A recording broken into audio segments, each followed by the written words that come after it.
রাগ হয়ে যাবেন না? মনে হয় হয়ে যাবেন। বলবো? রাগ হবেন না তো? তাহলে আপনি আপনার আয়নায় আপনার চেহারা আপনি কি করে দেখেন? শেভ করার পরে আপনি আয়নায় আপনার চেহারা কি করে দেখেন? আপনার কাছে যদি মূল্যায়ন থাকতো, আপনার নবীজির মুখে তো দাড়ি ছিল, আপনার আমার মুখে তো দাড়ি নাই। আপনি আয়নায় চেহারা কি করে দেখেন? একটু কি মনে পড়ে না, হায় আমি মূল্যায়ন করলাম না, আমার নবীর চেহারায় তো দাড়ি ছিল। কোন নবী তো দাড়ির এতটুক মূল্যায়ন নিয়ে আসতে পারেন না যতটুক আমাদের নবীজি দাড়ির মূল্যায়ন নিয়ে আসছে। কার কাছে? কার কাছে? আল্লাহর কাছে দাড়ির মূল্যায়ন নিয়ে আসছেন আমাদের জন্য। এই জন্যই তো এই উম্মত দাড়ি দেখায় জান্নাতে যাবে। এই হাদিসে কুদসি কোন উম্মতের মুতরে নাজেল হন নাই। কোন উম্মতের নবী বলছেন কিনা কোন ওলামা প্রমাণ দিতে পারবে না, যত বড় ওলামা হোক। কিন্তু হ্যাঁ, আমরা প্রমাণ দিতে পারবো। আল্লাহ আমাদের নবীজিকে বলছেন, ইন্নাল্লাহা লা ইয়াস্তাহি বিশাইবাতিন শাইয়াবা ফিল ইসলাম, যে ইসলামের ভিতরে থাইকা, মুসলমান হওয়ার পরে ইসলামের ভিতরে থাইকা যে নিজের দাড়িকে পাকায় ফেলছে, ওর পাকা দাড়ি দেখলে আমি লজ্জা পাই, ওকে শাস্তি দিব না। আপনার কাছে আমার কাছে তো মূল্য নাই, কদর নাই, নবীর সুন্নতের কদর নাই। অথচ এক এক সুন্নত গ্যারান্টি দিতেছে আল্লাহ, ফাত্তাবিউনি ইউহিব্বুকুমুল্লাহ। কুরআন, আমার নবীর আদর্শে আদর্শবান হলে, সুন্নতকে তুমি পছন্দ করলে, সুন্নতে রঙিন হইলে, সুন্নতে অভ্যস্ত হইলে, আমি তোমার গুনাহ মাপ চাওয়া ছাড়া মাফ করে দিব। ইয়াগফির লাকুম যুনুবাকুম। আমি আল্লাহ তোমাকে ভালোবাসবো, ইউহিব্বুকুমুল্লাহ, গ্যারান্টি। তো যেটা বলতেছিলাম, যাদের কাছে কদর ছিল চোখের পানি জড়ায়ও হতে পারেন না। আর আমরা হয়ে গেছি আল্লাহর কুদরত দ্বারা, কিন্তু আমাদের কাছে কি নাই? কদর নাই। নবী সুন্নতের কদর নাই, আমাদের সমাজে নাই। নবী সুন্নতের যদি, তরিকার যদি, আদর্শের যদি, কেরিয়ারের যদি, নবীর লাইফ স্টাইলের যদি কদর আমাদের কাছে থাকতো, হ্যাঁ, তাহলে বাংলাদেশের মানুষ, বাঙালি তো মনে হয় না আমাদেরকে দেখলে। আমরা তো মনে হয় দুই দেশের মানুষ, কেউ ব্রাজিল, কেউ আর্জেন্টিনা। বুড়ারা পর্যন্ত, নারী পর্যন্ত, পুরুষ পর্যন্ত, বুঝলাম চ্যাংরা ছেলেরা হইছে, কিন্তু তাকাইলে তো দেখা যায় বুড়ারাও। রাগ হয়েন না, নাহলে খবর আছে, পিছে চলো, পিছে যাও, পিছে। দুইজনই দুইজনের পরিচিত, যোগ্যতা দিছিলেন এই জন্য, প্রস্তুতি নেওয়ার জন্য। কেননা কালকে চলে যেতে হবে এখান থেকে, বড় লম্বা সফর করতে হবে, লম্বা সফর, 30,000 বৎসর কবর। হ্যাঁ, কিয়ামতের মাঠ ইনশাআল্লাহ আমাদের জন্য হবে না, জোরে আমিন বলেন না। আমাদের জন্য হবে না 50,000 বৎসরের মাঠ, ইনশাআল্লাহ আমাদের জন্য তো ফজরের 2 রাকাত সুন্নত পড়ার সময় হবে ইনশাআল্লাহ। ইনশাআল্লাহ আমিন কোন? ইনশাআল্লাহ এতটুকুই হবে আশা করি। হ্যাঁ, চান হোক এতটুকুই, এতটুকুই হোক। কিয়ামতের মাঠ ইনশাআল্লাহ যাদের যাদের জন্য লম্বা হবে হবে, আমাদের জন্য ইনশাআল্লাহ হবে, আশা করি আল্লাহর কাছে বড় জোরদার আশা করতে পারি। তো কিয়ামতের মাঠ 50,000 বছর। এক রেওয়ায়েতে পাওয়া যায় পলসেরা 30,000 বছর।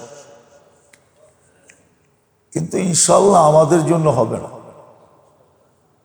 ইনশাআল্লাহ আমাদের জন্য হবে না। আমরা তো ইনশাআল্লাহ চোখের পলকে পার হয়ে যাব। ইনশাআল্লাহ চোখের পলকে পার হয়ে যাব ইনশাআল্লাহ। দুরুদের গাঠি মাথায় নিয়া ইনশাআল্লাহ চোখের পলকে পার হয়ে যাব। আমাদেরকে দিছিলেন, কেননা সফর অনেক লম্বা, এই জন্যই প্রস্তুতি নিতে হবে যাতে চোখের পলকে পার হয়ে যাওয়া যায়, যাতে কবরে 30,000 বছর ঘুমের ভিতরেই কেটে যায়। ঘুমের ভিতরেই কেটে যায়। আমরা দেখি তো মাঝে মাঝে লম্বা সফর যখন হয় না, প্লেনে লম্বা সফর, যেমন দুবাই থেকে নিউ ইয়র্ক হলো 14 ঘন্টা। কয় ঘন্টা? টানা ফ্লাইট, 14 ঘন্টা চলে, টানা, কোনো থামাথামি নেই, নন স্টপ।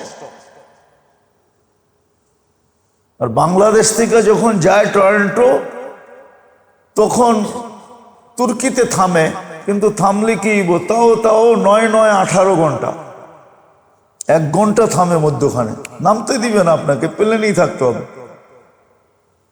তখন ডাক্তাররাই বলে এত লম্বা বসে থাকবেন কি করে, কোনো সাইড এফেক্ট নাই, একটা ঘুমের ওষুধ দিলাম, 2-4 ঘন্টা আগে খায়েন, তাহলে একটু ঘুম আসবে, ভালো ঘুমায় যাবেন, সময় কোন দিক দিয়ে কেটে যাবে আর খবর পাবেন না। কি আমাদেরকে মাঝে মাঝে বলে, পরিচিত ডাক্তার আছে তো, শুনলেই বলে আচ্ছা একটা ট্যাবলেট লেখা দিই, কোনো সাইড এফেক্ট নাই ঘুমের, 3-4 ঘন্টা আগে খাবেন, ঘুমায় ঘুমায় চলে যাবেন। কি টাইমের কোনো খবরই, কবরের 30,000 বছর ইনশাআল্লাহ ঘুমায় ঘুমায় কেটে যাবে। এই জন্যই প্রস্তুতির জন্য আমাদের যোগ্যতা, আর কোন জিনিসের জন্য আমাদের যোগ্যতা দেন না, এই দুনিয়া সাজানোর জন্য না।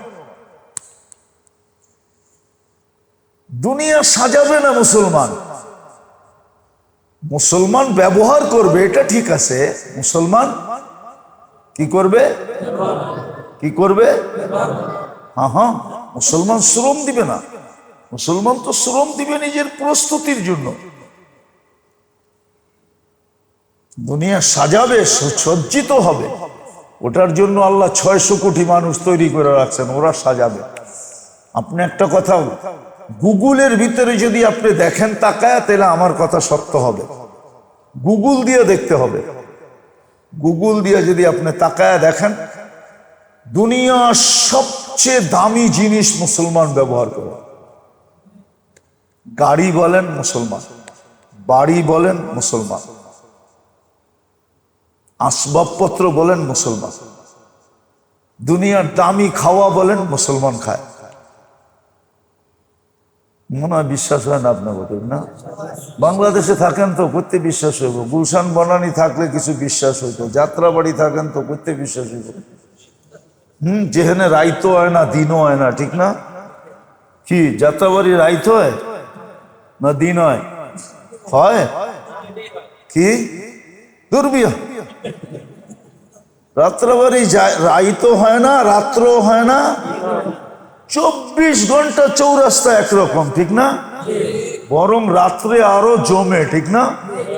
কি সব মাছ কোন সময় নামে? সবজি, গরু ছাগল, সব কি ফার্নিচার লোড আনলোডিং কোন সময় হয়? সব রাত্রে। তো এখানে দিন হয় কোন, রাত্র হয় কোন জায়গায়? গুলশান বনানী থাকলে আমার কথা বিশ্বাস করে। মুসলমান ব্যবহার করবে কিন্তু শ্রম দিবে না। আলহামদুলিল্লাহ সুম্মা আলহামদুলিল্লাহ। আপনি অ্যানালাইসিস করেন, মুসলমানের চেয়ে দামি গাড়ি কেউ ব্যবহার করে না, মুসলমানের চেয়ে দামি ঘড়ি কেউ ব্যবহার করে না, মুসলমানের চেয়ে দামি কাপড় কেউ ব্যবহার করে না।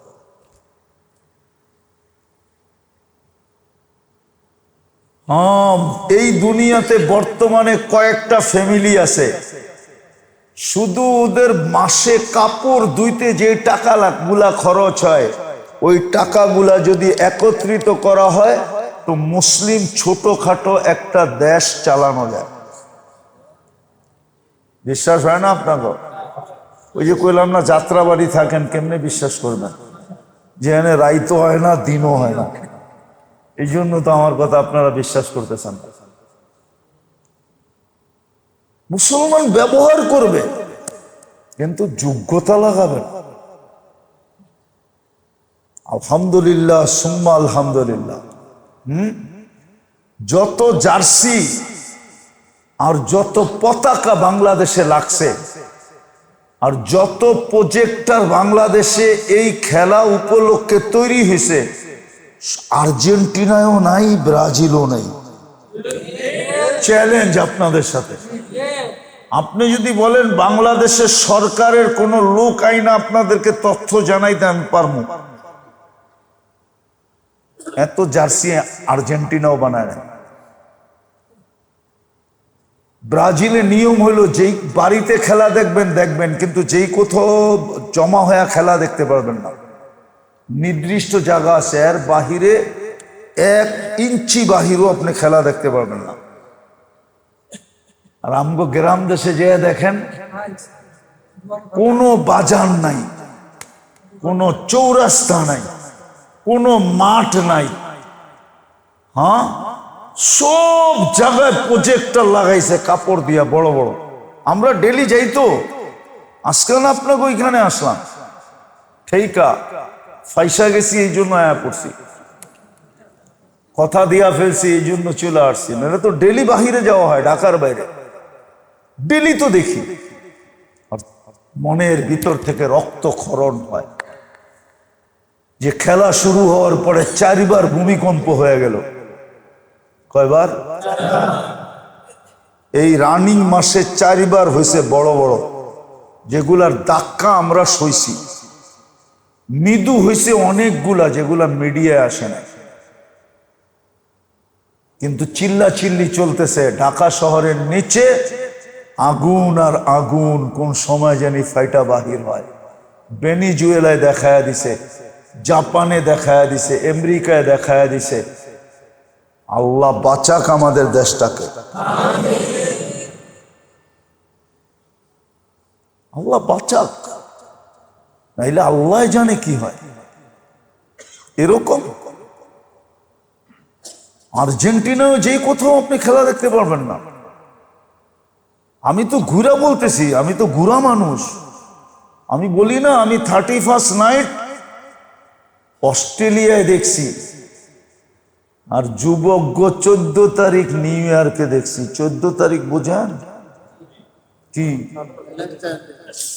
ফেব্রুয়ারির 14 তারিখ আমি নিউ ইয়র্কে দেখছি, কিন্তু বাংলাদেশের মতো মাতাল দেখি নাই।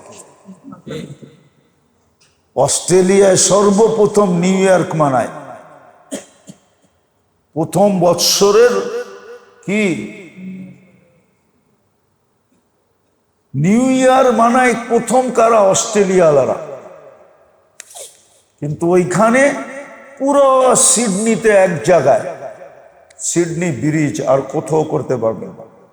প্রত্যেক শহরে নির্দিষ্ট জায়গার বাহিরে আপনি করতে পারবেন না, না না না। কোনো আওয়াজ করতে পারবেন না আপনি, আওয়াজ নিষিদ্ধ, আওয়াজ করতে পারবেন না আপনি, নিষিদ্ধ আওয়াজ। কিন্তু বাংলাদেশে 31st নাইট বাংলাদেশে কোনো বাড়ির ছাদ বাদ নাই, ঠিক না? ওদিন গেছিলাম, গত পরশুদিন আমি আমিন বাজার দিয়া যেতেছিলাম সাভারে। হায়, আমিন বাজার তো আমি ছোটবেলাতে চিনি, এত বড় বড় ফ্ল্যাগ, এত বড় বড় পতাকা প্রত্যেক বাড়ির ছাদের উপরে। মানে বাঁশি লাগায় ফেলছে। ওইটা এত বড় হইলে তো এটা চতুর্দিক থেকে কি সাপোর্ট দিয়ে রাখতে হবে না? আমার মনে হয় বাঁশি কিনছে 50,000 টাকা। আল্লাহ লানত কোন সময় জানি আমাদের উপরে পড়া বসে।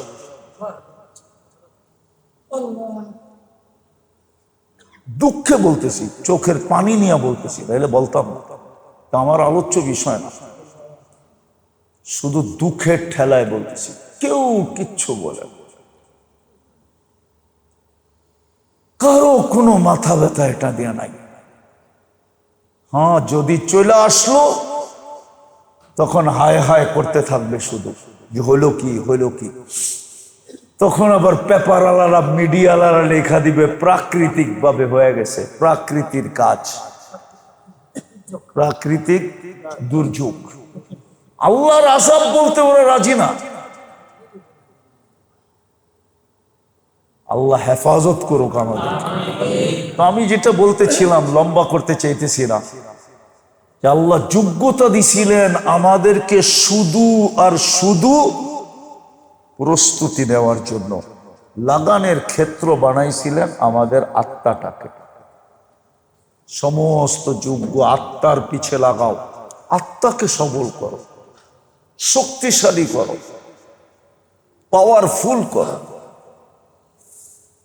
এই জন্যই তো হাদিসে আছে, কোন কোন ব্যক্তির আত্মা এরকম পাওয়ারফুল হয় যে এইখানে বৈশা ইয়ানদুর বিনুর ইত্তাকি ফিরাসাতাল মুমিন ফাইন্নাহু ইয়ানদুরু মিন নূরি রাব্বি। কিতাবে লেখা আছে, ওই মুমিনের থেকে ভয় পাও যারা সমস্ত যোগ্যতা আত্মার পিছে লাগায় দিছে।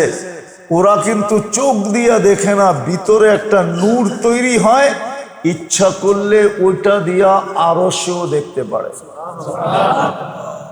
অনেকদিন পরে কাহিনী মনে উঠলো, বলবো?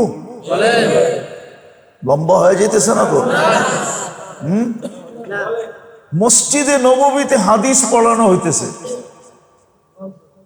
হাজার হাজার লোক বসে হাদিস শুনতেছে, কিন্তু এক যুবক ওই মসজিদে নববীর শেষ মাথায় ফাজাইলে সাদাকাতের ভিতরে এই কাহিনী আছে, হাঁটু একটা মাথার ভিতরে গায়রা দিয়া বয়া বয়া ডলতেছে। তো খিজির আলাইহিস সালাম বয়া বয়া দেখতেছে, ওনারে কেউ চিনে না, উনি যে খিজির। তো খিজির আলাইহিস সালামের কাছে এটা ভাল লাগে না, হাদিসে রসুল সব শোনে, আমিও শুনতেছি, আর এই যুবক এত দূরে বৈশা বৈশা মাথা দুই হাঁটুর ভিতরে ঢুকায়া দিয়া খালি বয়া বয়া ঢলতেছে। তো জায়া কইতেছে, জায়া মাথায় টোকা দিছে, অনেক কষ্টে মাথাটা বের করছে। তো বলে, ওই যুবক, সারা দুনিয়া হাদিস শোনে, তুই এনে কি শুনস? তুই এখানে বসে আছিস কেন? তো যুবক জবাব দিতেছে, সবাই আব্দুল হকের থেকে শুনতেছে। আব্দুল মানে কি?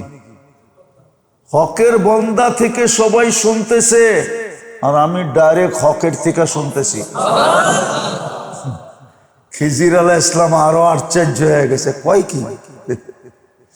পরে আরেকটু বাজাই, এই জবাব দিয়ে আবার মাথা ভিতরে ঢুকায় ফেলছে কচ্ছপের মতো, আবার মাথায় টোকা দিছে একটু জোরে, আবার কষ্ট করে বের করছে। কয়, তুই যদি এতই পাওয়ারফুল হস, যেটারে উর্দুতে বলে পৌঁছা হুয়া সরকার, পৌঁছা হুয়া, উর্দু বোঝেন? এটা তো যাত্রাবাড়িয়া বোঝে না, কই যাবো আমি আপনাকে। তুই যদি এতই উপর পর্যন্ত পৌঁছা থাকিস, তাহলে বলতো আমি কে? ঠিক, তুই এখানে বসে ডাইরেক্ট আল্লাহর থেকে শুনতেছস, আমি কে? তাহলে তো বলতেই পারবি, ঠিক না? তো অনেক কষ্টে মাথাটা উঠায় কইতেছে, খিজির বিরক্ত করো না, একটা চিৎকার দিয়া ল্যাংডা করে দিন। খিজির একটা চিৎকার দিয়া ল্যাংডা করে দিব, কেননা সবাইরে জানায় দিব তুমি খিজির। তো সব তোমারে দেখার লেগা দৌড়াইবো, আর পানি পড়া দিতে দিতে তোমার জান শেষ হইবে। এখান থেকে যাওগা, বিরক্ত করো না, একটা চিৎকার দিয়া ল্যাংটা করে দেব। তো খিজির আলাইহিস সালাম কয়, বুঝছি, তুই ঠিক, তোর কথা ঠিক।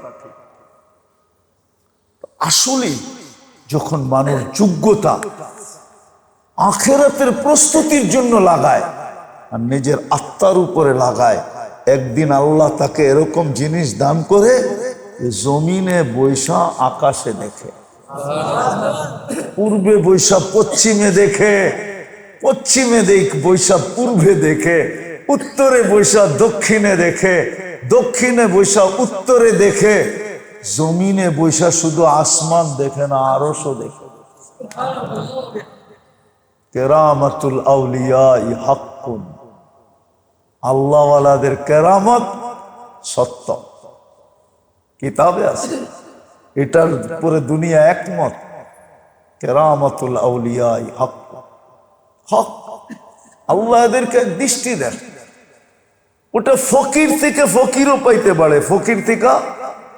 কতবারই তো আপনাদেরকে কাহিনী শুনাইলাম যে যুবক ভিক্ষুকের গালে থাপ্পড় দিছে, ভিক্ষুক কিচ্ছু, যদিও বৃদ্ধ, যদিও দুর্বল, যদিও ভিক্ষুক, যদিও ছিঁড়াপাড়া কাপড়, আমার গালে যৌবনী হাত দিয়া থাপ্পড় বসায় দিছে। আমাকেও একজন ভালোবাসে, ও তো একজনকে ভালোবাসতো, আমাকেও একজন ভালোবাসে, আমাকে আমাকে আমাকে একজন ভালোবাসে। উনিও সইতে পারে না, প্রতিশোধ সাথে সাথে নিয়ে আনিছে, জান নিয়ে আনিছে, জান নিয়ে আনিছে। কিতাবে আছে কিতদাসী কিনা নিয়ে আসছে, কিন্তু কিতদাসী শর্ত লাগাইছে, শর্ত।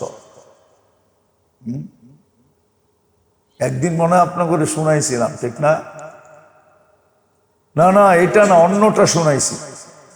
সুফিয়ানে সৌরি রহমতুল্লাহ আলাই,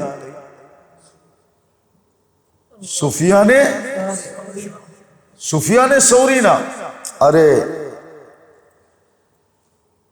আস্তাগফিরুল্লাহ, নাম ভুলে গেছি আমি, বড়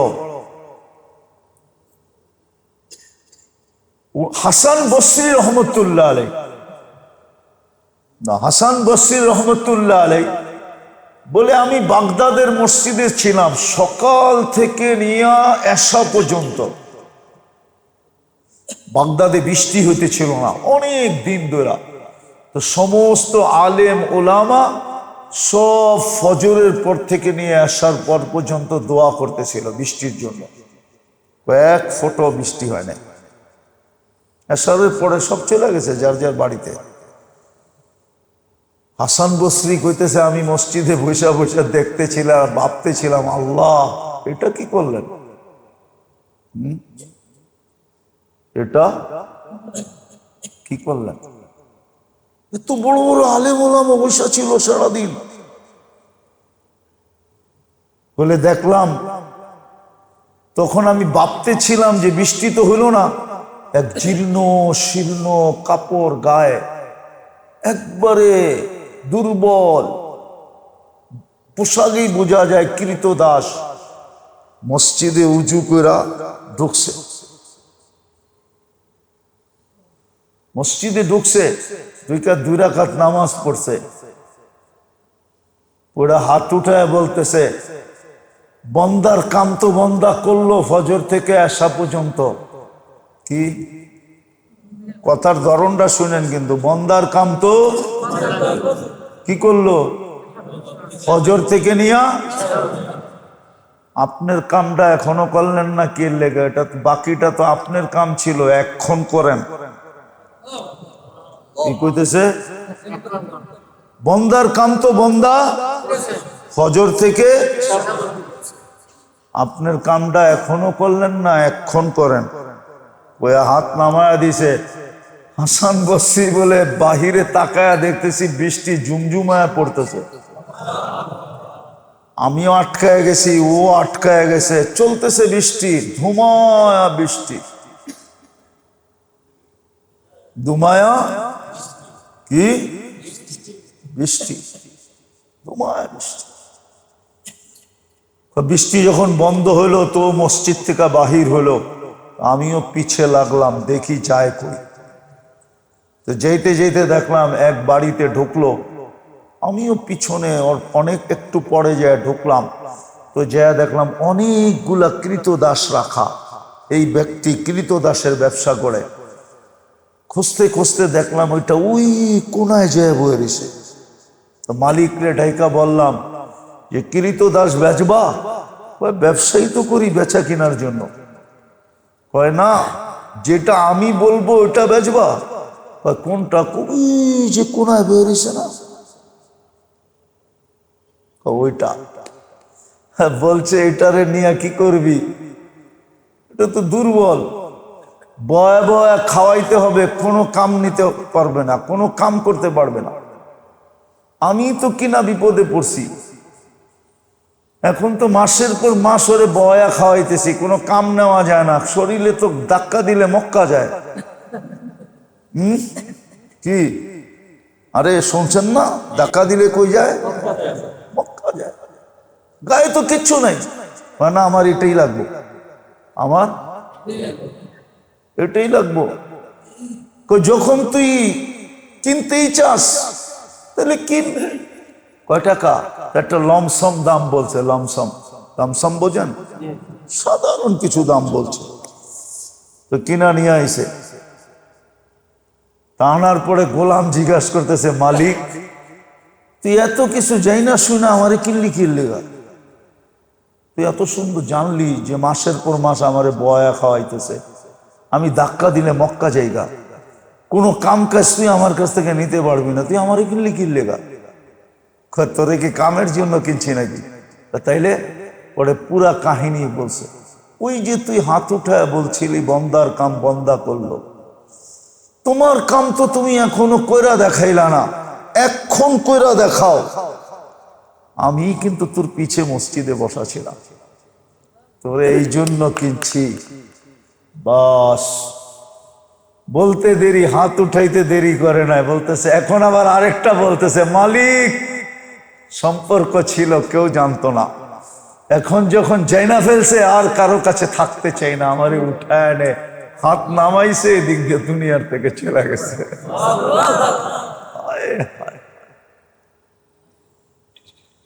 জীর্ণ শীর্ণ হইলেও এরকমই হয় যদি যোগ্যতা নিচের প্রস্তুতির জন্য লাগায়, আত্মার উপরে লাগায়, আখেরাতের প্রস্তুতির জন্য। নাইলে মেরে দোস্ত দুনিয়ায় কতটুকু পাইছি আর কতটুকু পাইলেন আর কতটুকু পাবেন। দুনিয়া তো দিন দিন সংকীর্ণ হয়ে আসতেছে। যাকাত আলাইহিমুল আরদু বিমা রাহুবা। কোরআন তো এটাই বুঝায়, দুনিয়া তো সংকীর্ণ হয়ে আসতেছে, আর কতটুকু পাবেন? পাওয়ার সময় নাই আর। হ্যাঁ, পাইতে পাইতে এক সময় মানুষ পায়, এক সময় যুগ হইতে হইতে এক সময় যুগ হয়, আবার আরেক সময় দেখা যায় বিয়োগ হইতে হইতে জিরু হয়। দুনিয়া এখন জিরু হওয়ার পথ। কয়দিন আসেন আসেন যোগ্যতাকে আখেরাতের প্রস্তুতির জন্য লাগাই, নিজের রুহের উপরে লাগাই, আত্মার উপরে, আত্মাকে শক্তিশালী করার জন্য। নফসের শক্তিশালী হওয়ার জন্য তো খোরাক বললাম, সেটা তো হলো গুনাহ। যত বেশি গুনাহ করে মানুষ, তার নফস তত বেশি স্ট্রং হয়, স্ট্রং হয়। নাহলে এরকম কথা কেমনে বলে? মাঝে মাঝে দেখি তো, মিডিয়ায় দেখি মাঝে মাঝে, শিক্ষিত লোক যাকে আমার সমাজ শিক্ষিত বলে, বড় এডুকেটেড বলে, ভিআইপি পার্সন বলে, যার হাতে লাল পাসপোর্ট, এরকম লোক এরকম কথা বলে, মনে হয় ও আল্লাহর ধারই ধারে না, মনে হয় ও আল্লাহর প্রয়োজনই রাখে না, মনে হয় আল্লাহ ওকে ধরা ছোঁয়ার ক্ষমতাই রাখে না। আপনি নাউজুবিল্লাহ পড়তেছেন, মাঝে মাঝে মিডিয়ায় দেখেন এরকম এরকম কথা বলে, এরকম এরকম উক্তি দেয়, এরকম এরকম যুক্তি দেয়, এরকম এরকম কথা বলে। মাঝে মাঝে দেখি তো বড় দুঃখ লাগে। আমরা নাম ভাঙ্গা বলতে পারি, কিন্তু বলি না। ইশারায় বুঝলে বুঝবেন মিডিয়া সম্বন্ধে আমার চেয়ে বেশি আপনারা অজ্ঞ। আরে জ্ঞাত, অজ্ঞ না। আমার চেয়ে বেশি জ্ঞাত আপনারা মিডিয়া সম্বন্ধে। আমি মাঝে মাঝে দেখি, মাঝে মাঝে দেখা কেউ বললে যে হুজুর শুনা দেখেন কি কয়, তখনই হায় হায় হায়। এই জন্য আসেন, তওবা করেন, তওবা। মুহররম মাস, আশুরা চলে গেছে, চলে গেলে কি হবে? মুহররম এখনো আছে, মাত্র না আশুরা গেল, মুহররম এখনো আছে। এই মাসটাই তওবার মাস, এই মাসটাই ইস্তেগফারের মাস, এই মাসটাই আল্লাহর দিকে ফিরার মাস। আল্লাহ বড় বড় গুনাহকে মাফ করে দিয়েছেন। আমরাও যদি তওবা করলাম, আল্লাহর কাছে মাপ চাইলাম, নিজের যোগ্যতা নিজের দেহের উপরে প্রস্তুতির পিছনে লাগাইলাম, আখেরাতের প্রস্তুতি আত্মার উপরে লাগাইলাম, রুহের জন্য। রুহ যেন শক্তিশালী হয়, রুহ যেন শক্তিশালী হয়। হাজারো কাহিনী দেওয়া যাবে যাদের রুহ শক্তিশালী হয়। ওটার পন্থা আল্লাহ আমাদেরকে শিখায়া দিয়েছে। ওটার পন্থা 24 ঘন্টার ইবাদত এই জন্যই দিছিলেন, রীতিনীতি এই জন্যই দিছিলেন, মুহাম্মদুর রাসূলুল্লাহ এই জন্যই আসছিলেন। যেন আল্লাহ বান্দাকে সালাম পাঠায়। কাকে কাকে কাকে কাকে? অথচ সে রসুল না, অথচ সে নবী না। নবী রসুলের উপর কে সালাম পাঠানো বুঝে আসে, কিন্তু বন্দাকে আল্লাহ সালাম পাঠাবে। একজন তো না, শুধু আবু বকর তো না, নারীকেও পাঠাইছেন, পুরুষকেও পাঠাইছেন।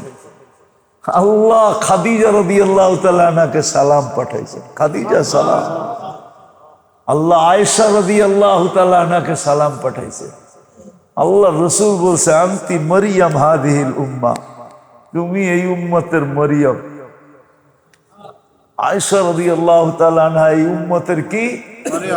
মরিয়ম আলাইহিস সালাম। এরকম আরো কতজনকে, ও তো সাহাবী। আল্লাহ তো নেককার বান্দাকে মৌতের সময় মালাকুল মৌতকে দিয়ে সালাম পাঠায়। আল্লাহ মালাকুল মৌতকে বলে ইযহাব ইলা আবদি ওয়া আবদাতি ফুলান, আমার অমুক বান্দা বান্দির কাছে যা, ফাসাল্লিম আলাইহি, যায়া আমার সালাম বলিস, আর বলিস আমি তোকে পাঠাইছি লিআজুরাহু ওয়া আজুরাহা, আমি এর সাথে সাক্ষাৎ করতে চাই, এই জন্য তোমাকে পাঠাইছি। কেননা তুমি রু না নিয়ে আসলে তো আর আমার সাথে সাক্ষাৎ হইতেছে না, এই জন্য পাঠাইছি। আল্লাহ সালাম বইলা পাঠায়। সাধারণ মুসলমানের কাছে আল্লাহ সালাম পাঠায়। আমি তো এতটুকু বললাম, এই হাদিস তো আরো লম্বা। আল্লাহ আমাদেরকে বুঝার তৌফিক দান করবেন। বেশি বেশি ইস্তেগফার, উঠান নিজেকে ইবাদতের উপরে, সোহবতে যান, আলেমদের সোহবতে, আল্লাহ ওয়ালাদের সোহবতে যান, নাইলে কোনোদিন পাবেন না। এগুলো আলেমদের কাছেই পাবেন, আল্লাহ ওয়ালাদের কাছেই পাবেন। আমি তো কালকেও বলতেছিলাম যে একটা মানুষের এই উম্মত তো সুযোগ দিছেন, ডেলি নিজেকে জাহান্নাম থেকে মুক্ত করে ঘুমাইতে পারে, নাকে তেল দিয়ে ঘুমাইতে পারে। কি দিয়া? যদি 24 ঘন্টার ভিতরে মরেও যায়, বুখারী, ইমাম বুখারী লেখছেন, আমি লিখি নাই, সে জাহান্নাম থেকে মুক্ত। কিসের থেকে মুক্ত? মাত্র 4 বার পড়লে হয়। ফজরের পরে যে পড়ল আল্লাহুম্মা ইন্নী উশহিদুকা উশহিদু হামালাতা আরশিকা ওয়া মালাইকাতিকা ওয়া জামিউ খালকিকা আন্নাকা আনতাল্লাহু লা ইলাহা ইল্লা আনতা ওয়াহদাকা লা শারীকা লাকা ওয়া আশহাদু আন্না মুহাম্মাদান আবদুকা ওয়া রাসূলুক। এতটুক যে একবার পড়লো, 4 ভাগের 1 ভাগ জাহান্নাম থেকে মুক্ত। 2 বার পড়লো অর্ধেক, 3 বার পড়লো 4 ভাগের 3 ভাগ 4 বার পড়লো পুরো শরীর জাহান্নাম থেকে মুক্ত। ইমাম বুখারী লিখছে, কিতাবুল মুফরাদে লেখা আছে, ইমাম বুখারীর কিতাবে লেখছে। মুসলমান আবার মৌতের ভয় পাবে কেন? ও তো রাত্রে মরলেও শহীদ, দিনে মরলেও শহীদ, যুদ্ধের ময়দানে মরলেও শহীদ, বাড়িতে মরলেও শহীদ। কি কি মাগরিবের পরে 7 বার আজিরনি মিনার নার পড়লো, ফজরের আগে মৌত হইল শহীদ। মাগরিবের পরে সাইয়্যিদুল ইস্তিগফার পড়লো, ফজরের আগে মরলে শহীদ। সূরা হাশরের 3 আয়াত মাগরিবের পরে পড়লো, 70,000 ফেরেশতা ফজর পর্যন্ত মাগফিরাতের দোয়া করবে, মারা গেলে শাহাদাতের মৌত হবে। কয়টা শুনাইলাম? আরো শুনবেন? যে ডেলি ফজরের পরে পড়বে বারিক লি ফিল মাউত ওয়া ফিমা বাদাল মাউত 25 বার পড়বে, ওই দিন যদি সূর্য ডুবার আগে মারা যায় তাহলে শাহাদাতের মৌত হবে। এরম আরো 1 ডজন আছে, কিন্তু এটি ওলামাদের সোহবতে থাকলে পাবেন, আল্লাহওয়ালাদের সোহবতে থাকলে পাবেন। হ্যাঁ, এই জন্য ওলামাদের সোহবত, আল্লাহওয়ালাদের সোহবত জরুরি। আমি ফরজ বলতেছি না, জরুরি। ওলামাদের সোহবতে থাকেন, এদেরকে জিজ্ঞাসা করেন, এদের কাছ থেকে শিখেন, ছোট ছোট টোটকা শিখেন। টোটকা, টোটকা বোঝেন? ডাকায়া শব্দ, আপনারা তো ডাকায়া না, প্রত্যেকে বুঝবেন ডাকায়া। আপনার যাত্রা বাড়ির, আপনার তো ডাকায়া না, ঠিক না? টোটকা বোঝেন? আগের বুড়া বুড়িরা টোটকা শিখাইয়া দিত, ঠিক না? কি জানেন? হ্যাঁ, নজর লাগলে টোটকা শিখাইয়া দিত, এমনে এমনে কর, নজর যাইবো, ঠিক না? হ্যাঁ, কি কয় আবু তাহের ভাই? টোটকা চিনেন? ওলামাদের কাছে ছোট ছোট টোটকা আছে, শিখেন, সোহবতে যান, আল্লাহওয়ালাদের সোহবতে যান। যাত্রাবাড়ি হযরত তো আপনাদের থেকে বেশি দূরে না, কাছেই, জান না? যান, সোহবতে যান, এদের কাছে যান, আল্লাহওয়ালাদের কাছে যান। যাত্রাবাড়ি তো মাদ্রাসার ঘাঁটি। হ্যাঁ, যেমন সমস্ত কিছুর আরত যাত্রাবাড়ি, ঠিক না? কি আরত? গত পরশুদিন আমি যেতেছিলাম, তো আমি একটা সবজি আমার খুব পছন্দ, কিন্তু মোটা হইলে আর কি, মানে ডাঙ্গা আছে না, এরকম মোটা মোটা যদি হয়, আর গোস্ত দিয়া যদি পাক হয়, বা ইলিশ মাছ, ঠিক না, মোটা মোটা ডাঙ্গা, পরে লেকলিকা, খুব ফেভারেট আমার। তা আমি নামতেছিলাম, ওদিন যাইতেছিলাম, তো ড্রাইভার গাড়ি টান দিয়া দিছে। আমি দেখতেছিলাম যে মোটা মোটা দেখা যাইতেছে, কিন্তু ও তো ড্রাইভার, তো ড্রাইভারই, রাত্র হয়ে গেছে অনেক, গাড়ি দিছে টান। আমি বললাম, তুই করলিটা কি? এখন তোর পিছে যাওয়া যাবে না, কেন যাত্রা বাড়ি না, পিছনে আরো শত গাড়ি, কই যাইবো পিছনে, ঠিক না? আমি বললাম, তুই আসতে গেলে তো তোরে থামায় দিতাম, আর নামলে তো মোটামুটি কেউ না কেউ চিনেই ফেলতো যে হুজুর নামছে, ঠিক না? হ্যাঁ, কি জানি বলতেছিলাম, ভুলা গেলাম। যাত্রাবাড়ি যেরকম সব জিনিসের আরত, এরকম যাত্রাবাড়ি চতুর্দিকে হক্কানি আলেম ওলামা আল্লাহওয়ালাদেরও আরত। শিখেন, শুধু যাত্রাবাড়ি না, বাংলাদেশটাই। এই জন্যই তো এই দেশটা বেঁচে আছে। 40,000-এর উপরে হেফজোখানা, এতটুক একটা জমিন, 40,000-এর উপরে হেফজোখানা, এতটুক একটা দেশে 2.5 লক্ষর উপরে মসজিদ, এতটুক একটা জায়গায়। আবার কেউ কেউ ভাবতেছে ইন্দোনেশিয়া, তো মিডিয়া ঘাটলে কইব ইন্দোনেশিয়া তো 5 লক্ষ মসজিদ। আপনি ইন্দোনেশিয়া চিনেন? আমি 8 বার গেছি, আমার চেয়ে বেশি ইন্দোনেশিয়া চিনেন না আপনারা। আমার চেয়ে বেশি ইন্দোনেশিয়া আপনারা চিনেন না। হ্যাঁ, আমি গ্যারান্টি দিয়ে বলবো, আমি 8 বার গেছি ইন্দোনেশিয়া। এমন কোন প্রদেশ নাই আমি না গেছি, 33টা প্রদেশ আমি ইন্দোনেশিয়া। জাকার্তার থেকে শেষ মাথায় যেতে প্লেনে 6 ঘন্টা লাগে, 6 ঘন্টা।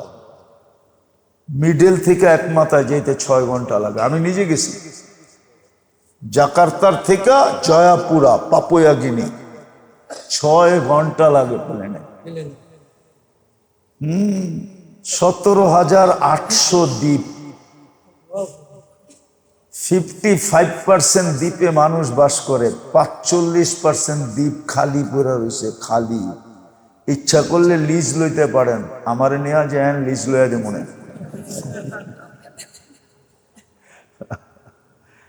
দ্বীপ পড়ে আছে খালি। ওই দেশে 5 লক্ষ মুসলমান, 5 লক্ষ মসজিদ। আমাদের মতো একটা ছোট জায়গা, ব্যাঙ্গের লাপের এই লাপ, এক মাথার থেকে আরেক মাথা পর্যন্ত ব্যাঙ্গের লাপের 1 লাপ, ঠিক না? বাংলাদেশের এই মাথা থেকে ওই মাথায় গাড়িতে কয় ঘন্টার সফর? 12 ঘন্টা মেনে নিলাম। কত? 12 ঘন্টাই মেনে নিলাম, নাহলে একটু বেশি মেনে নিলাম। প্লেনে তো বেশি না, 1 ঘন্টাও মানা মনে হয়। টেকনাফ থেকে তেতুলিয়া প্লেনে আর কতক্ষণ, ঠিক না? পাতাইলা গেলে মনে হয় আধা ঘন্টা যে বলা, পাতাইলা মেরা দিলে, ঠিক না? এতটুক দেশে এতটি মসজিদ, এই জন্যই দেশটা বেঁচে আছে। এতটুক দেশের জাগার দেশের ভিতরে এতগুলা হাফেজ। কি হাফেজ আগে কই? হাফেজ প্রত্যেক মসজিদে 4 জন করে পড়াইতেছে, তারপরও বহুত হাফেজ বাসায় পড়ায়, মার্কেটে সার্কেটে দোকানে পড়ায়, সবাই মসজিদে পড়ানোর সুযোগও পায় না, ঠিক না? লক্ষ লক্ষ হাফেজ, এত আলেম, 70 লক্ষ আলেম বাংলাদেশ। এই জন্য আপনার জমিনটা লড়ে চড়ে পড়ে না, নাইলে এটা তো ওই দিনই পড়ে যাওয়ার কথা ছিল যেই দিন প্রথম ব্রাজিলের খেলা হয়েছিল আর প্রথম ধাক্কা লাগছিল। ওই দিন আমি পড়াইতেছিলাম, প্রথম দিনই তো এটা মাটির সাথে মিশা যাওয়ার কথা ছিল, শুধু মিশে নাই এইগুলার জন্য। মসজিদ, মাদ্রাসা, আল্লাহ বলার পর্ব ছিল শেষ, শোনার পর্ব ছিল শেষ, ভিক্ষার পর্ব চলতেছে। কোথায় বসে হাত তুললাম এটাও জানেন, এই ঘরটা কার এটাও জানেন, কাদেরকে নিয়ে হাত তুললাম এটাও জানেন, কোন সময় তুললাম এটাও জানেন।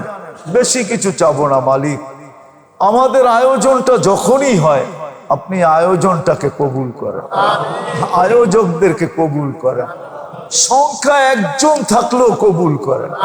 আমরা সংখ্যার কথা বলতেছি না মালিক, কবুলিয়াতের কথা বলতেছি।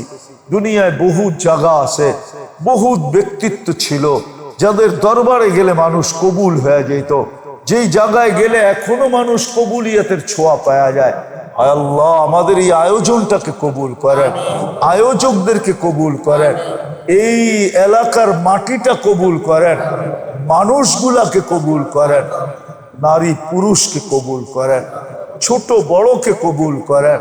আয় আল্লাহ যুবক যুবতীদেরকে কবুল করেন, আয় আল্লাহ বৃদ্ধদেরকে কবুল করেন, বাচ্চাদেরকে কবুল করেন।